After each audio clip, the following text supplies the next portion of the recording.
Walmart has around a 2.7% profit margin. If you were to increase the corporate tax rate by 7%, Walmart goes out of business. Grown adults not understanding this concept is concerning. Now, admittedly, I know more about law than I know about corporate finance, but since he called into question adults, and I'm an adult, and it looks like he's an adult too, let me try to make some sense of this. Number one, corporate tax rate is applied to net profit, not to revenue. Walmart's 2.7% profit margin refers to net profit margin, which is the margin that you're left after you've taken out all other expenses. That corporate tax rate that you're talking about, it applies to that 2.7%. So there's plenty of money left after you pay that 7%. Number two, the federal corporate tax rate is currently at 21% in the United States. Now, my assumption is that under this tax rate, Walmart is still running a profitable business. Now remember, that extra 7% is paid on the 2.7% net profit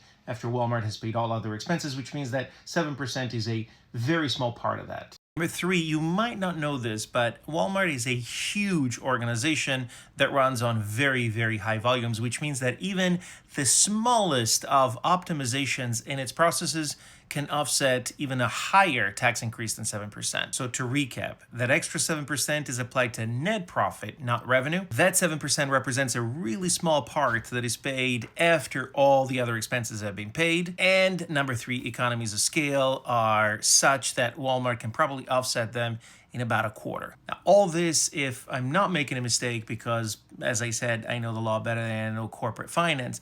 But one thing I find absolutely incredible, and that is the fact that somebody who clearly, just like me, doesn't have the means of a corporation like Walmart, because you're shooting a video in your own car, is being convinced by the system to carry the flag of the multi-billion-dollar corporation so that they don't get to pay any more taxes, and in the meantime, you have to decide whether to buy bread or buy insulin.